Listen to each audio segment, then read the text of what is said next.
अभी हम 5 money making steps जो हैं हमारे, उनके बारे में हम थोड़ा सा समझने वाले हैं।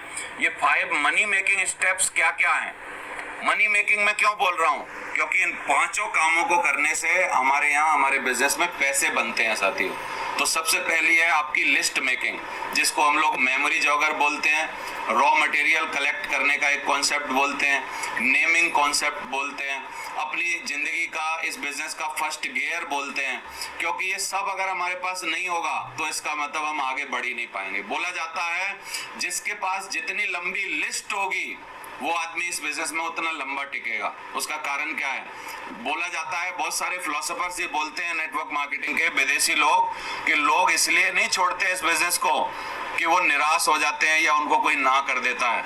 लोग इसलिए छोड़ते हैं कि उनके पास क्या है ना, लिस्ट नहीं होती। 5-10 लोगों के नाम होते हैं और थोड़ा सा लोग उनको मना कर देते हैं, चैलेंज देते हैं, और फिर उनको लगता है यार अब तो मेरे लोग बचे ही नहीं है, और फिर वो मायूस हो जाते हैं। यानी सबसे ज्यादा बैठाने का फैक्टर अगर कोई है हमारे बिजनेस में, सबसे ज्यादा लोग जिसके कारण बैठते हैं, वो फैक्टर है हमारे यहाँ लिस्ट का प्रॉपर बड़ा ना होना।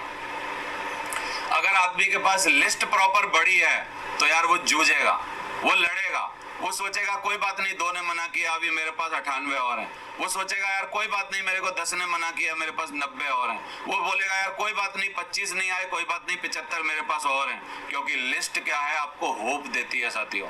तो इसलिए लिस्ट बनाइए, prospecting, inviting, so the plan, follow up और क्लोजिंग।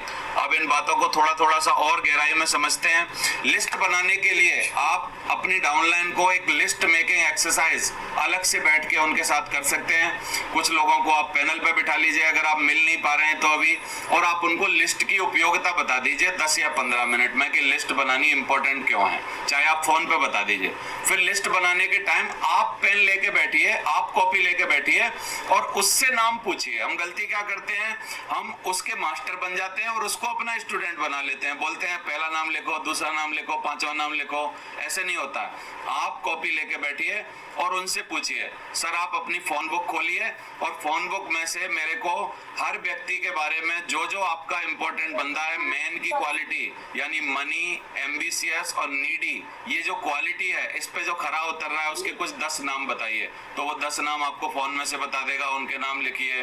फिर आप 10 नाम उसको अल्फाबेटिकली पूछिए कि सर आप अल्फाबेटिकली नाम बताइए, ए से आप कितने लोगों को जानते हैं, जेड आप जी से कितने लोगों को जानते हैं, सी से कितने लोगों को जानते हैं, डी से कितने लोगों को जानते हैं, आर से कितने लोगों को जानते हैं। सारी एबीसीडी पे मत पूछिए, बीच बीच में पूछते रहिए। बीच बीच में पूछने से क्या होगा, आप अगर लोगों से पूछते हैं, अल्फाबेटिकली पूछते हैं, तो कुछ 5-10 नाम वहां से निकल आएंगे। फिर रिलेटिव का फार्मूला लगा दीजिए, वहां से कुछ नामों को निकाल लीजिए।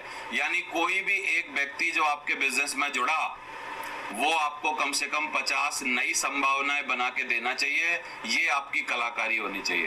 तो लिस्ट मेकिंग प्रॉपर वे में सीखिए, प्रॉपर वे में करिए। इंटरनेट पे बहुत सारी वीडियो हैं, मेरे भी चैनल पे बहुत सारी वीडियो हैं, उनको समझिए, सीखिए।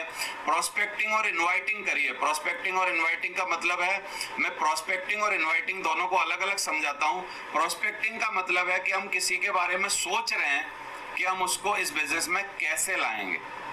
यानी प्रोस्पेक्टिंग का मतलब क्या है, प्रोस्पेक्टिंग का मतलब है कि अभी हम उससे मिले नहीं हैं, हमने अभी उसको कॉल नहीं किया है, अभी हमने उससे बात नहीं की है, सिर्फ हम प्री प्लानिंग कुछ कर रहे हैं, उसको सर प्रोस्पेक्टिंग करना कहते हैं। यानी प्रोस्पेक्टिंग अच्छी हो गई तो इनवाइटिंग भी अच्छी होगी, प्रोस्पेक्टिंग अच्छी नहीं हो पाई तो इनवाइटिंग अच्छी नहीं होगी।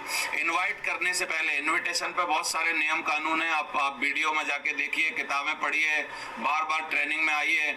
प्रोस्पेक्टिंग और इनवाइटिंग एक ऐसा फीचर है हमारे यहाँ, क्योंकि इस फीचर के जरिए से हमको नए लोग मिलते हैं। नए लोग जब मिलते हैं तो नया तजुर्बा मिलता है। कई लोग बातें करते हैं, कुछ अलग तरीके की बातें करते हैं। 2 तरीके के लोग ज्यादातर हमको मिलते हैं, एक जो कि नेटवर्क मार्केटिंग को बिल्कुल नहीं जानते, एक जो नेटवर्क मार्केटिंग के बारे में थोड़ा बहुत जानते हैं। और ये सेकंड कैटेगरी में कोई ऐसा बंदा भी मिल सकता है, वो पूछ ले कहीं आपसे कि कहीं ये सेफ शॉप तो नहीं है, तो फिर तो आप घबरा ही जाओगे, बोला यार ये तो सेफ शॉप जानता है। लेकिन मैं आपको एक सत्य बताना चाहता हूँ।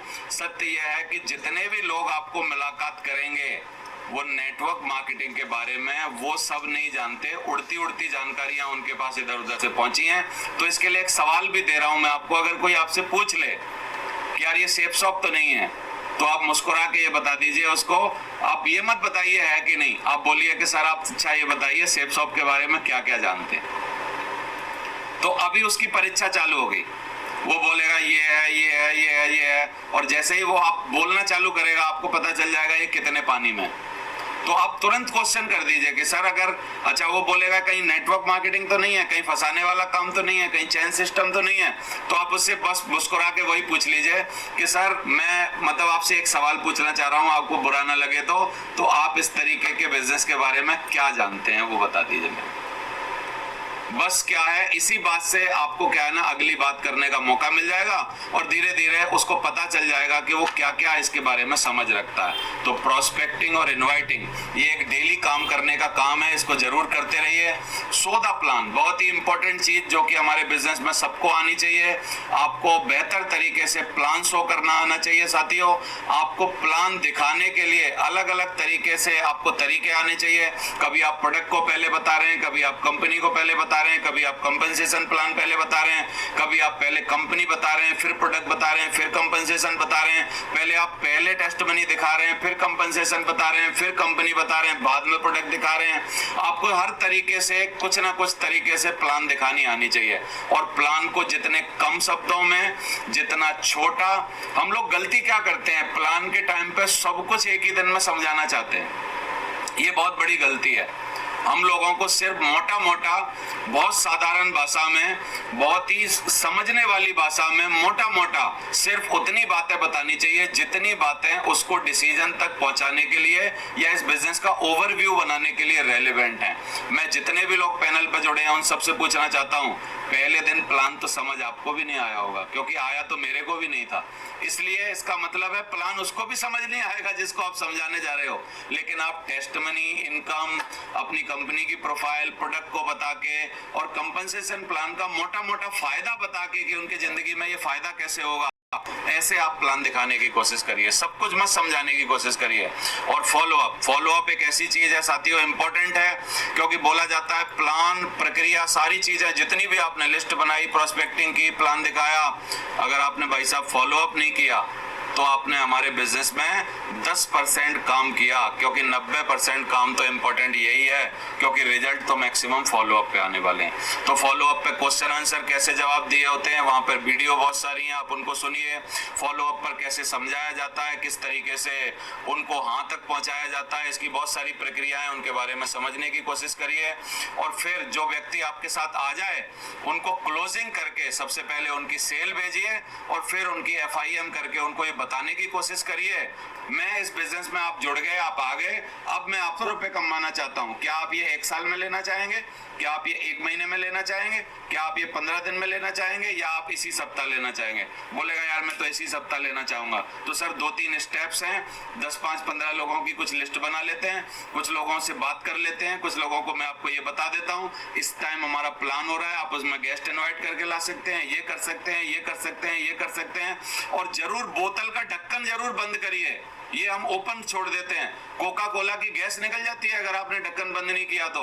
ढक्कन बंद करना मतलब क्या है, उनको ये बता दीजिए कि सर आप एक ऐसे बिजनेस में आए हैं जिसको लोग अच्छे तरीके से समझते नहीं है, तो इसके बारे में लोग आपको उल्टी सलाह देंगे, दोस्त आपको उल्टा हो सकता है बोलें, लोग आपको बोलें कि यार तू फंस गया, लोग आपको बोलें कि यार तू बर्बाद हो जाएगा, लोग आपको ये बोल सकते हैं, लोग आपको ये बोल सकते हैं। सर आप बातों में नहीं आना, क्योंकि मेरे को भी बोला गया था, देखे आज मेरे चेक आ रहे हैं, मेरे अपलाइन के चेक आ रहे हैं, मेरे सीनियर के चेक आ रहे हैं,